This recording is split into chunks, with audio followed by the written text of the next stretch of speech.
I know. I'm all nervous. Nervous?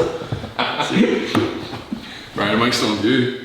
Yeah. Oh, the football couch. Do you know that one in, that one we done the other night was like the one in Castle Couch, and it was real close. Me and him were like, do like this. And I was sort of like, do I turn, do I not? I was like, and then I was sweating, because you're so close to somebody. You don't even really know though, you're like, oh. Yeah, do you know what I mean? And I was like, oh, it's funny as fuck. Right. Tony will do that, do we? Remember speaking to the top?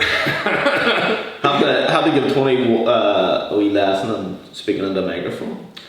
I'm like an MC here now. You're an MC. Tony is in Bangor. He's not in Dubai. He's not in Marbella. We're in Costa del Bangor in the Gold Coast of Ireland. I was going to say, I'm in Mickey's mansion here. It's absolutely massive. So it's good to know DJ and play as well if maybe he wants to get involved. Ex-DJ. Ex-DJ, sorry. That's the taxman's listening. But yes, finally, first time meeting Tony.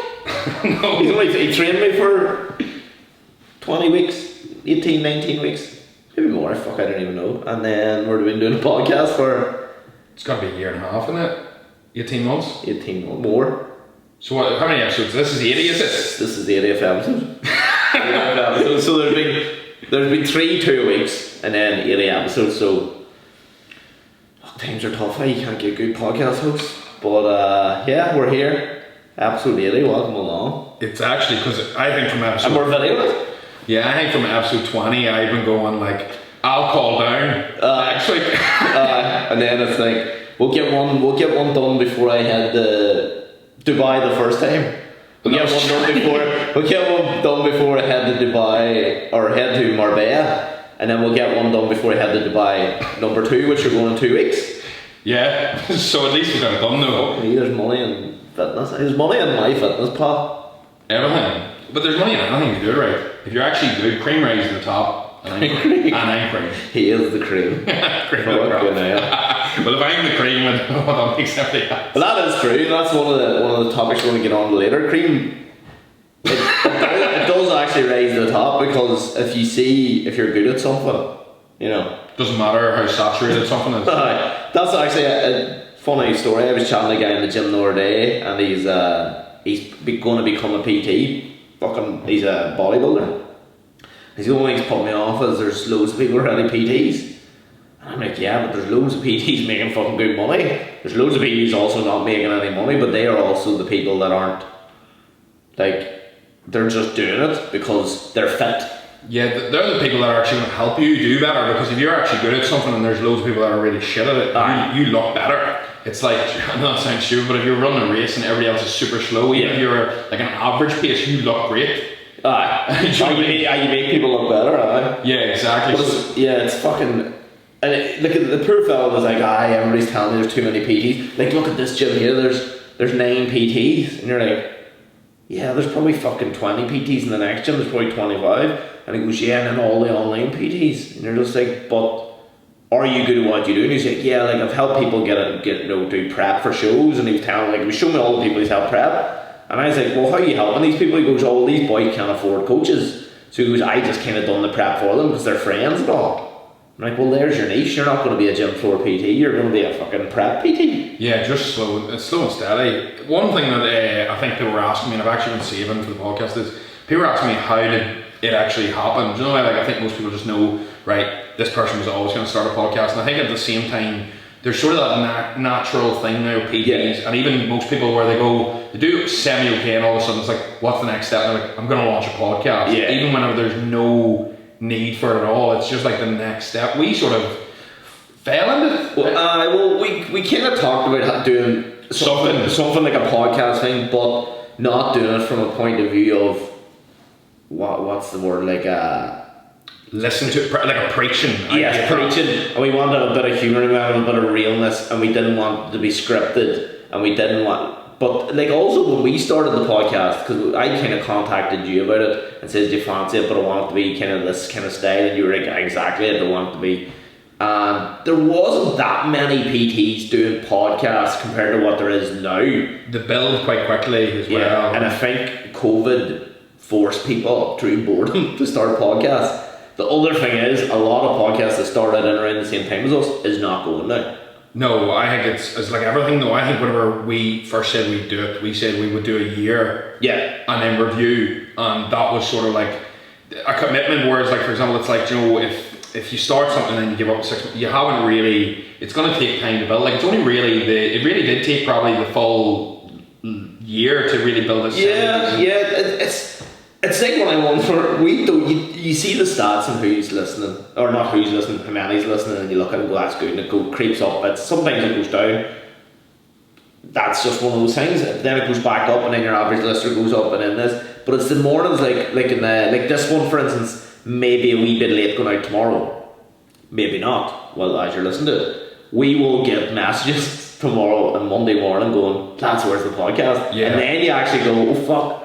People are actually waiting on this. People actually like this. Yeah, because you edit it, and I don't know if it goes up, and I get people messaging me, and I'm like, oh fuck, Mickey, did that not go up? You know, I see sometimes the other thing is too, the servers, we get emails saying the server, and there's going to be server issues between 7 and 1 or 7 and 2. If you upload it before this time, you will be at this slot. Normally they're always like literally to the actual minute, but it's when that happens, like it happens rarely, maybe once every 3 or 4 months. We get text messages, emails, people going, lads, what's going on? Is there no podcast this week? Is it later in the week? I was doing those steps this morning because we put it out at 6 a.m. and it's weird the amount of people that actually listen to it between 6 and 8 in the morning. Your commute. The commute, and seemingly people like it in their steps. I know there's a couple of people like are listening to it on a Monday evening while they're making the dinner. What's that? What was that noise? That sounded like Tumble dry. I was going to say it sounded like a car version. But yeah, we kind of just fell into it and wanted to do something a wee bit different and wanted to have a podcast that you would get a lot of value out of it, but also we're not going to preachy and try to. Another thing, we're not trying to sell people stuff. No, if anything, I always come on and like I'm too busy. So it's not like I'm like, I think a lot of people, especially the PTs, I think it's almost like a selling point. Whereas I actually openly come on and I'm like, don't email me, I'm too busy. Yeah, like don't get me wrong, if anybody does want to throw away a message, but I'm not at that stage where I'm like, Joe, where like you're seeing, you're talking about fat loss constantly, you're talking about this, like. Whereas I think if you give value and a bit of crack, you actually end up. Like I guarantee you, more people that listen to this probably convert to clients than people who listen to other podcasts, because you can almost sense when somebody's trying to say something. Do you know what I mean? Oh yeah, well, like I like Charlie Johnson's podcast, the shredded something. You don't even know the name. And I like his podcast, but the start of it and the end of it is a sales plug. Yeah. He sponsors his own podcast. Yeah, he's a successful guy. He gets people in great nick. And he gives real good informative podcasts, good guests, but the start of it and the end of it is, if you want to get in shape, give me a shout, do 2 or 3 minutes talking. And that just puts me off the podcast listening to it, because simple reason, I know why he's doing the podcast. You know what he does anyway though. That's like somebody listening to this and then go, like, you already know what both of us do if you're listening to this, or you can find out in 30 seconds. You don't need us to constantly and I think that's why when you asked me to do this, I was like, great, because I think if it had been like another coach or something as well, it's like a bad sort of, it's just, you know what you're getting in for. You know, and like it's good if you go, like, if you went, here, guys, I've got, like, the academy's reopened, give me a shout if you want to go. That's okay. That's not selling, that's just making people aware that there is an actual academy. But it's different when you're going, I'm 1,000 people, 1,000 plus transformations, it costs you as little as large Starbucks a day and all that. I love that coffee one. I love the coffee. You see, it's the night out one. The night out all, like, you spend £100 a night out, but you can't afford to fucking get mentored by me. Like that crazy bitch that fuck from Lurgan who does the business mentor. Fuck, I forget her name. I was gonna say, I know boys that spend a lot. Some of the mad shit that she puts in her posts is fucking mental. Like about her, you can't afford to pay me $6,000 for a weekend's mentorship, but you can afford to do and all this here. And this is like 2 months of like going out and doing all this shit, and it comes to like, say $2,000 or £1,500, and then she's like, and yet you're still going to make less money in business, and you're just like, you are fucking stark raving mad. And I'm not even going to go in there, because she will be the sort of person that will try to sue us, but I can't. There's nothing to there's nothing to take anyway. No, so we're alright. You can take my socks. They're nice. I was going to say, maybe the camera. You take the camera and you can't have the last thing paid off yet. So you can take that with you. But yeah, that's the reason we got into the podcast, because boredom was a big part of it, and also actually, you know what? It kind of looked like we jumped on the podcast bandwagon, but really we were a few months ahead of the bandwagon. I think. It sounded like we're pretending like we've started podcasts. Yeah, I think we were like there was no one like locally. I just think it's a nice mix. So, like, as much as it is, even like this is metal because it's the first time we've met, but like, or I know that if I say something you're not going to agree with the secret, you've no problem going, nah, that's well, that's true too. Yeah, you need a bit of fucking like a bit of a it can't be yes I sort of agree, but like no, I don't think that's right, and I think. It's just a nice mix, like Joe. Yeah. Well, it's also good that the first ones we had the script slightly because we fucking were like, welcome along, but we did good points. But it's like my exercise library. Every scene that I put up, it's like slowly lower the weight. It's like Tony 70 kilo Tony showing people how to do fucking. I'm doing some of the movements off though. Like I do a lot of raise, right? And see if you watch it. Like this arm goes up to here and this arm goes up to like there, and I'm like, what? Like I'm just, don't get me wrong, it's still the fundamentals and stuff, but there's ones where I'm like, you don't realise how even talking on camera and stuff, or even talking on the mics. Someone actually texted me and goes, "Fuck, Tony's uploading a fucking video every 2 minutes today." I'm like, no, them videos are years old, man. Like we just put them from private. He just posted them, and he's like, "Fuck, I was thinking, I was wondering how the fuck's he uploading so fast." I was just turning from private to public. The reason I'm not too is just because I was like, do you know what, I would have loved this, and I've seen. Yeah. Do you know what? It was like, it is a wee bit dated, so I was like, it's not brand new, and I was like, do you know what? It's that thing of if you give, you'll always get. So why not? 30 kilo difference. Oh my god! Well, I'm only 92 now. I'm nice and lean. 92. 92 now. Nice supple 92. So. Oh, but we're here in Bangor anyway. Tony made the drive up from Newry. Nearly took out the. From garage, the gate was very tight. The gate's very narrow. Tony drives a car that's not fit for purpose. He done well to get in the gate. I'll give him that. He nearly took the swing, and I was like, oh. He nearly took the hedge out when he got into the. I didn't think you saw that. See, that's why I went out the front door. I was like, is this man actually going to take his hedge with him? The wing was in the hedge the way in. I was like, oh, this. But it is tight. So I'll let you off for that one. But. What are we actually going to talk about today? The house is fresh though, I'm sure you can see in the actual thing. You can see in the background. And nice. We're not off centre, this table is just designed. The table is weird, it's like it's not actually a triangle, it's rounded edges. Yeah, but it makes it look like I'm up back or something, so don't worry, we have got that set up hopefully right, and hopefully the sound's actually picking up. And we're not just recording. Yeah, well, we'll work it out, Paul Arnold will work it out somehow. Topic wise, practically just we'll wasted potential. Wasn't that what we were talking about loosely earlier? We were talking about that in general. We were talking about just wasting everything. I think it came from the idea like I was talking about I'm trying to move myself and the business and stuff to Dubai, and we were talking about wasting money, and then people are wasting money, wasting potential, and just sort of snowballed from that whole thing. I think it's one of the things that we've dived into multiple times, but it's one of the ones that's nice, and I think it's a wee bit tricky to, like we were saying, self-awareness before and stuff is points and thing. But I think there's so much where it's not even, I don't know if it's wasted, it's maybe wasted is the wrong word, more so like you don't realise you have it. Yeah, well that's, I know it's wasted, but you don't want to try and... you don't realise how good you actually are, or... How good you could be. Or how good you could be if you put in a few more hours practice. They say about 1,000 hours or whatever. 10,000 hour rule, 10,000 rule is it or something?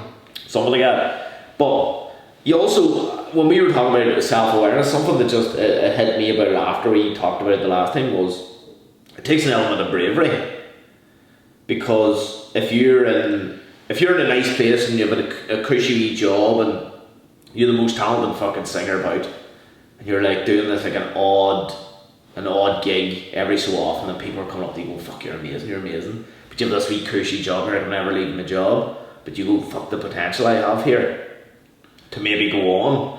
It takes that element of bravery to go, you know what, should I give this the full rabble, take time off, You know, same way as yourself. Yeah. With the fire service, that bit of bravery where most people will go, why the fuck would you do that? You have a pension, you have this, you have that, and you're like, well, I see the potential in my job.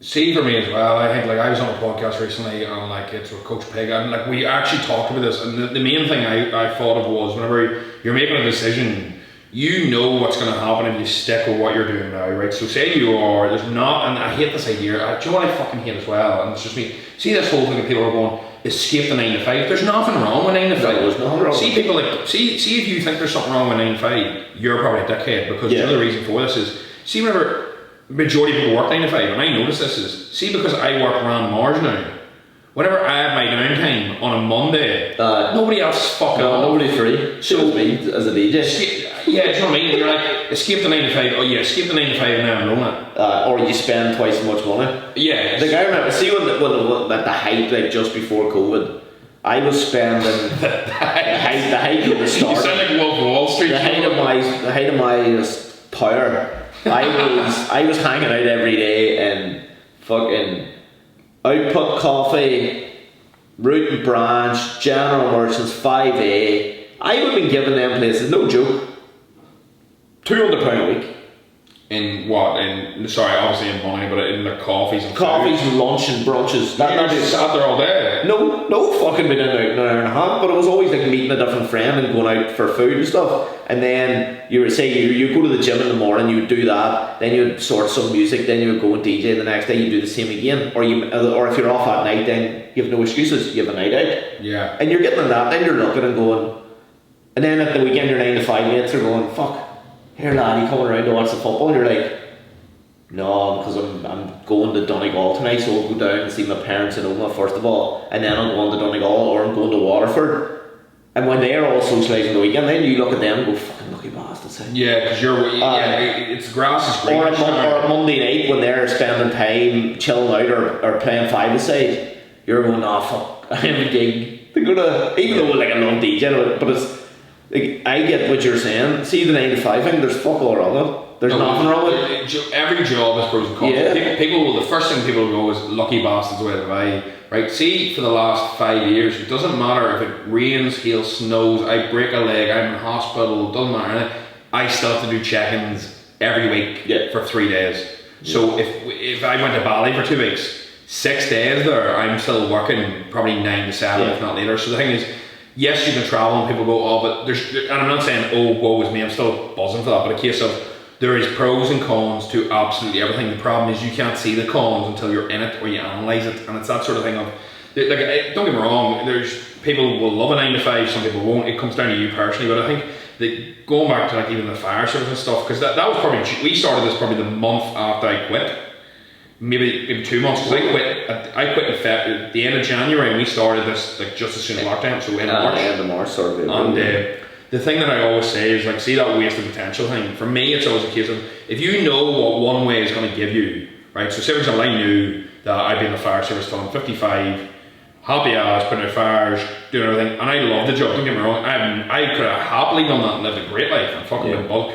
But there's always this like, what if, like, oh this, like, I'm going to roll the dice, and I'm always that sort of person. I'm like, I'd rather roll the dice and go, well fuck it, I went for it, and if it goes tits up, fuck it, at least I know what happened. Whereas I would live, as much as I would have loved that, I would have lived the whole time going, I wonder how big I could have got, how much I could have done, Joe. And it's that thing of, I'd rather turn around and go, probably shouldn't have done that, than what if, because that what if in the back of my mind will just, it'll eat me up. You see, because of the DJing and from a young age, and I kind of always knew I was good at it, but also never knew the potential for earning from DJing. Thought like, you don't though. See, your first few gigs you're getting 50, 60, 70, 80, £100, you're like, fuck, that's money for nothing.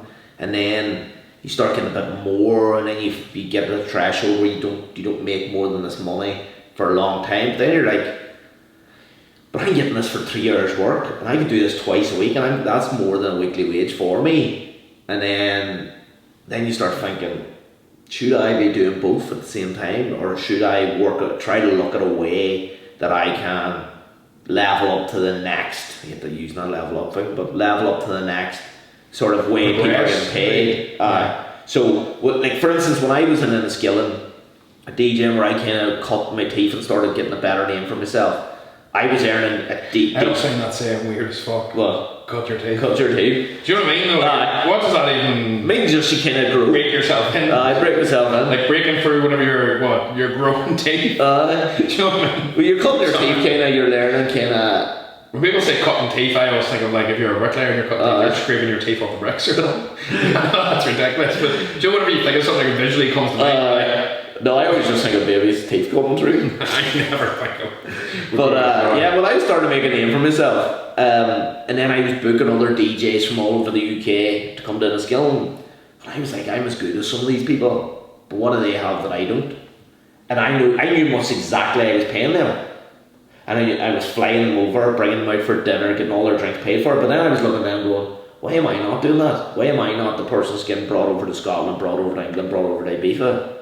So then I started like talking to different people, talking to different promoters, going, how do I do this? How are they doing their like? So first of all, they're releasing music. Second of all, they have one or two big gigs that they're living off to smaller venues, because we were only a smaller venue. So some of these guys might have one big gig in Ibiza, doing really well, playing a gig maybe in Ireland, done well again.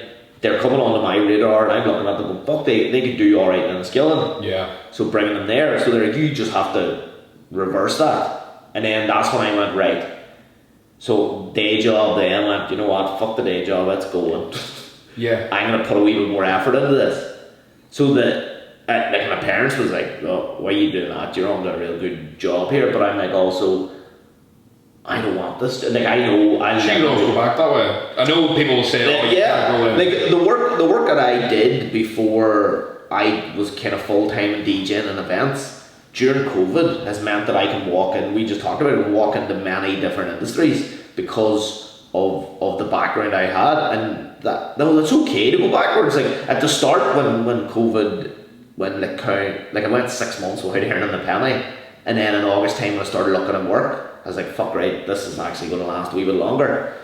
I still thought I'd be back DJing by last October, but and then when I started looking at work, at the start I was like a wee bit fucking embarrassed. And that's the truth. Yeah, you I was like, people are kind of going to go, fuck, why is that boy working? No, is he not a DJ? You're like, aye, but I'm not. Then it looks like, even though there's COVID, people will go, mustn't be doing well. And then that's your ego as well. As much as people will say there's not, every man and woman will have an ego. Once you feel, I know this sounds wrong, but like once you feel like in your career, not as a person because everybody's equal level, but in your career that you progress really well, there will be people that go, fuck, he's doing really well for himself, and then they'll go, the minute anything goes wrong for you, they will be the first people to throw in their group chat or talk with you, and they'll go, he's not doing too well now, he's working the thing. But there's not, the problem thing is there's no fucking difference. See if PT went up and I had to go I was stacking shelves, not wrong. Yeah.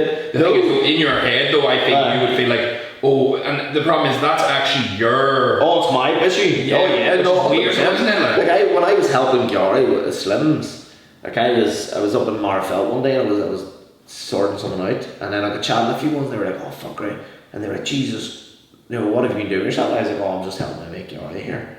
And then they're like, fuck, I'm like, what if like there's been no DJ? And I'm like, no, and they were like, what the fuck? Like you were doing like 4 or 5 nights a week. What, like that's fucking nuts. And you're like, like they understood it, but in my head I was like, they only ever see me as a DJ. Like they don't. Yeah, that's your identity. That's my identity to them. And now you're kind of going, fuck, I need to get back. Your identity. No, you feel. You almost feel lost. No, you feel would like, though. That's why like people will say to me, joking about, oh, that's Mickey Quinn the DJ, and I make the joke, oh, ex DJ. No, I always. Yeah, you would like immediately whenever I say your name, like the first words that come to my mind is the. Do you know what I mean? Yeah. People go, who is that? I would go, he's a DJ. Do you know what I mean? Yeah. The funny thing is, you're so much more than a job. Yeah. Well, technically, it's still I'm a DJ, but I make the joke that DJs don't exist anymore because there's no nightclub, but really we do. Like I'm DJing tonight, which is last night, but it's fucking strange. It's because if I say tonight, then people are like, "What the fuck's he on Monday night?" And they're looking, they're going, "He's nowhere Monday night," because you do get the odd person. Like there is actually a lot of night. I'm in the Hatfield Sunday night, so that's last night. But you do get that's tonight, as we're sitting here now, when you're listening to this on Monday, It'll have already happened. So we're talking to you from like, there's certain boys that listen to podcasts like that time down in Quince and Newcastle. There's a load of boys come up and they be like, oh, we listen to the podcast. And then when I was over in Liverpool, all the Dromore boys that were listening, no, to the podcast, and they come to some of my gigs. And it's weird when they be fucking listening and then they're like, where are you? You said you're DJing, but where are you DJing? You're like, oh fuck, I need to. Yeah. Like that, You need to think. You need to think about date wise when this comes out. It's like when people go, when's your fucking new thing launch? Like when Sean was on, when's your book launch? And he's like, next week, and I'm like, aye, this week. Yes. You know, so we just have to be careful with that. But yeah, it's I think the whole thing is that identity thing's the identity thing's it's a fucker. That was the like. same for me though. Yeah. Whenever I came out of the fire, I remember feeling like it was a step. Even though I was making more money, in the eyes of other people, I felt like a step backwards. And a lot of people go to me like, "Oh, could you not cope? Could you not like hack it? much for you and all?" And Yeah. And then people were going to me like, I remember like even whenever you're meeting people, like I've said this a million times, like it's like when my mum was introducing me to people, you know. It's our Tony, he's a fireman. No, it's our Tony. There's no word on the fucking He's job not at all. a well coach. Because, yeah, you know what I mean. It sounds like a con man. Well, that's new jobs always sound like fucking. But even after it's that shift in the biggest challenge with me leaving the fact wasn't the money and stuff like that. I was definitely fine. It wasn't the fact that I wasn't afraid. It was the fact of what people would see me as a person. I think where you take that. Say you're working a decent job. Say you're a manager and you move from that to you want to start a clothing company. People go like, he's literally selling tops on Instagram. Like, what? Well, that's the way I'd say people would have thought about Shawnee when he started We Are Mood. Boys were like, oh yes, what the fuck's going on? What? With the jumpers? Yeah. Selling jumpers. And then now the same people probably fucking are looking at him going, holy fuck, why could I not have done that? Yeah, but they'll never do it then. It's that what if. But then I think you see when that happens, you need to either put in a really big shift and it's the opportunity comes naturally and then the progression is to move away, or you sort of get enough pain with where you're at so that you dislike your job enough that you're like, fuck this, I've nothing to lose, and then you make the gamble. Yeah, well there's an absolute moonbeam guy who owns Todd's Leap. Mad man, and he was talking to us one day and he says there's two different people in the world. There's people that make things happen and there's people that say what the fuck happened. And I remember that's quite good. Oh, that is very good. Like, and I remember thinking, you've literally put us through the ringer all weekend, being a mental patient, and then you just hit us with this wisdom, and it shows us a picture of him having dinner with Bill Clinton, and goes, Bill Clinton met one person that wasn't a politician the last time in Ireland, and he goes, it was me, and he goes, I paid a lot of money for that dinner. And we're like, fuck, right? And he goes, he didn't meet me because he knew me. He met me because I paid a lot of money for that. But he goes, I wanted one-on-one time to talk to him. And then we could learn from each other. Bill Clinton, I don't know why. You want to talk about I don't know, well, back then he was still pretty squeaky clean. But he's just picturing the wall of them two literally at a restaurant together. And you're like, this is fucking nuts. Now, the man is a super successful fella, but that thing is still held true to me. You know, there's certain people say, make things happen, and there's people say, what the fuck happened? Especially when you get people that like boys like Shawnee and We Are Move. Like, see, in my opinion, like, there's probably no better homegrown brand for quality wise than We Are Move about. I'm not just saying that because he's a friend. Like, every person that buys a We Are Move top or hears about us talking about it or was heard Shawnee in the thing are literally blown away by the quality. And they're going, fuck me lad, I was expecting like it to look good, but I wasn't expecting it to be that fucking good. You know. Yeah, the kit's fresh, and then on top of that, do you know what you can tell as well is it's like any clothing when it comes, the feel of it is everything. Oh, you know, if it was done in a sweatshop or somebody actually put effort in it. Oh, you know if it's printed in a printers in Belfast or stitched in the stitchers in Belfast, and you bought a Fruit of the Loom with no label on it, you can tell when it's good quality. But that's also, there's a lot of boys probably looking, and there's boys that's tried it since and it's trying to do their own clothing brand, and it's not going to work. And it's not that it's not going to work, it hasn't worked for them because they're jumping on it because Shawnee did so well out of it. Just like the amount of people now that is making GA jerseys, different like brands, because they looked at O'Neill's doing well, then Masita done well, and then MFC done well, and then loads of like other ones have just popped up. it's just not, you know. The difference is, it's not, you ever see that, you'll know the picture if you ever look it up, it's like winners focus on winning and losers focus on winners, and it's like a case of, it's like your boy swimming, you know that picture? Yeah. And the boy's looking his left, so like if you're always copying somebody, and this is a prime, like somebody messaged me about, it was with the Instagram following and stuff, like the way I went to zero, was like, where are you going to get your ideas for content? And I was like, I don't copy. Again here. Right, that's us. We're back. Right, there we go. It must have been, what was that, 30 minutes? Yeah. Oh, that's the maximum we can do. That's the whole movie. That's the whole They movie. usually last 3 or 4 I was minutes. going to say 90 seconds. Gone in 90 seconds. But no, it is true about the wasted potential. People, what we talked about last time was all self-awareness, but I think it's just, a lot of it is maybe to do with having a bit of guts and just getting it done, and also I think the other thing is just doing something you love. If you love, as we said, you love your 9 to 5, there's fuck all wrong with that. No, 100%. See, in terms of self-awareness, would you say that you would know what your weaknesses are? Like I definitely know where I fall. In life or in DJing? No, I would say life. In life? Oh yeah, fuck, I know my weaknesses very well. Am I willing to do it? Well, I know their weaknesses, but they also make me who I am.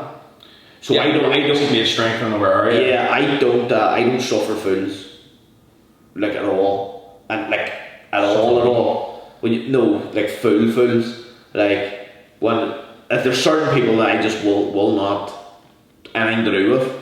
Would you ever like that? I could name a person you. Oh, I know we're thinking the same version right now. You now. would just go dickhead. I'd be like, I think he's dead on, and then I would argue a point of why I can see why you're thinking like that, but I'm thinking like this, and you would just be like, in your mind, you've already categorized him. He's in a box, and he's in the box. So fuck off. Yeah, which I think is good, because at the same time, it probably saves you a lot of hassle, people. Well, it's also the same thing as like I will, like if I'm speaking to them one-on-one, I will make them aware of my feelings to them. Doesn't matter who they are. I will. No benefit of it. Well, I suppose you already probably know them, but that's the. Well, say if someone like speaking to me and goes, "Oh well, what's the crack, lad?" I'll just go, just whatever, walk away, or. Like it's happened with someone we know. And they spoke to me in a coffee shop, and I just nodded to be polite. I don't know who this is. You do know who it is, right? We're gonna have to. And I nodded, and I was nodding to be polite, and then I kind of made sure I stood a wee bit away so he wouldn't start engaging in conversation, because I can't just. There's certain do that though, like because you're like. There's certain people like I just don't like. Well, your time's the most valuable thing you have, so but it's not even that. It's not even that. It's just I'm a very person who's very fair to people, I think. And when I see someone who's not being fair to people, or who maybe takes people for a ride, I'm just gonna go, you know what? I don't want you about me. Yes, no, the morals aren't right. Yeah, and I don't want you to even think that we are friends when we're not friends. Yeah, because then you're associated with somebody who doesn't stand by your morals. Yeah, I would rather make. If I ever say someone's a dickhead on this podcast, there's no chance in hell that I'm not going to say it to their face or but make it aware. And I would like them to do the same to me. Yeah, but I think that's because a lot of people try and be polite. It's like a case of like. Oh well, I'll always be polite if someone be polite to me. Goes, oh well, like I was going, and I would nod them, go yeah. But say if there's someone like. The difference between polite and being fake. Yeah, like I know fellas like students in Belfast, and they're always lovely to me, lovely fellas. And then I found out one of the boys beats his woman, and like I will never speak to him. I made him aware, and he was like, no, it's not like that. And I'm like, well, no, it is like that because your friends told me this. Yes, well, as long as it's coming from a valuable source. I'm a real fucker for giving people the benefit of the see for me, I know that sounds, but see if a person, it's like Joe, if you were to say such and such is a dickhead. Yeah. Although I value your opinion, I sort of need that person to not something wrong. Oh yeah. No, I need to see it or hear it from like multiple people, because I'm always like it's like if you go such and such, let's talk about that person, and I would be like,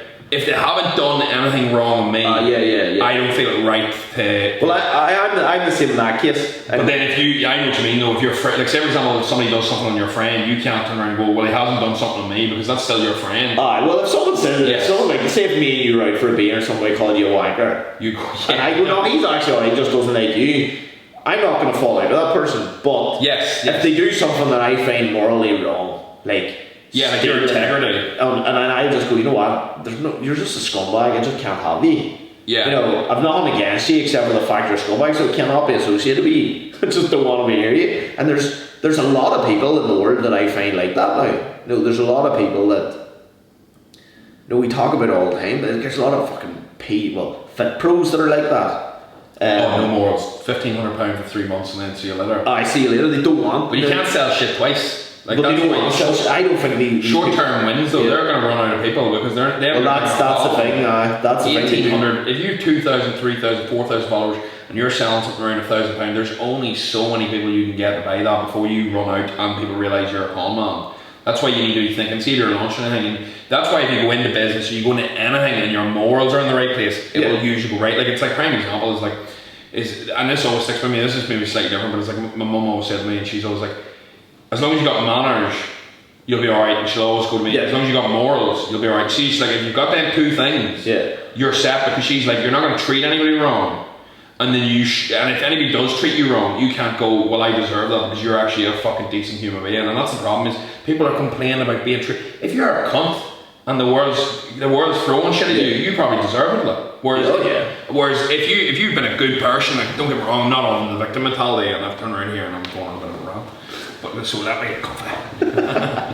But it's that sort of thing of you have to treat people a certain way, and I'm with you in that. Like, it shows their character. It's like, you know the way, do you ever see that old quote? It's like, if you really want to know what a person's like, see how they treat the waiting staff. But that true. Fucking fries me. See when people don't say thank you and somebody sits your drink down in front of you. I know you're paying for it. Or see if somebody fills up your glass and there's like, now fair enough, you're in a deep conversation or something, but I will always be more focused on making sure that person, it's just, it's something I pick up, and like, I actually see any person I talk to, if see anybody I would have seen, it would have been like, fuck, you're very mannerly, and I'm like, no, I'm just fucking raised right. I'm the same. Like, even there, like, when you're in the shop, it's please and thank you. There's nothing I hate more than grumpy people that treat like shop workers. Never mind. Oh, see, when I work with JD, with your slave. Get this, get that. And I used to get so much shit in JD though, because like I would have been, because I was getting paid, I think at the time, like minimum wage for like a 17-year-old or something. I think it was like 4. Some of the stuff And I remember a boy going to me, like, I asked you that 20 minutes ago, and I goes, and he goes, can you get me that? And I goes, no. I goes, you didn't say please. And I was like, mate, I don't have to serve you if you're going on like a cop. I know. Joe, it's not even the fact that you didn't say please, but you know the tone of people where you're like, you piece of shit, just because I'm working here, you cannot treat me like that. People know that. See, you work in retail. I went through it all Asda. Like, I went through. Did you work in Asda? Well, Safeways when I was 18. I can imagine you rubbing your balls and stacking the apples or something. Some of the stuff we used to do, like some of the stuff. I remember launching a Satsuma man down the aisle. What? No, we Satsuma, we Clementine. Oh, boy was cheeking me. What do you call that? Satsuma. Satsuma. So like there's two different Clementine Satsuma. They're like kind of like so different. So the boy was cheeking at me at the banana counter. I was putting my bananas up, and he was cheeking about something. He was walking down, and then I went over and told my mate Ryan, and Ryan goes, son, let them away with. And I let them away with, grabbed Satsuma and launched it right down to the chill section. I had it in the back, and I walked over to the bananas, and he turned around and was like, but the fucking orange section was like way far away. It was some of the customers, like this old man used to lie to me every day that he got, because food was off and stuff, and I used to go, oh, no bother sir, no bother, do you want this bit for free, do you? And he goes, yeah, really like that. And I was like, aye, no problem, put that up. And I never wore my name badge, because then they couldn't like catch out who you were. And then I go, here, take these here and tell them at the till that Joseph said they were for free. And he goes, you're Joseph? I said, yeah, I run that for the bench counter. And the boy walked up, he was like, oh, smirking and all. And then go with Joseph and Gerard and put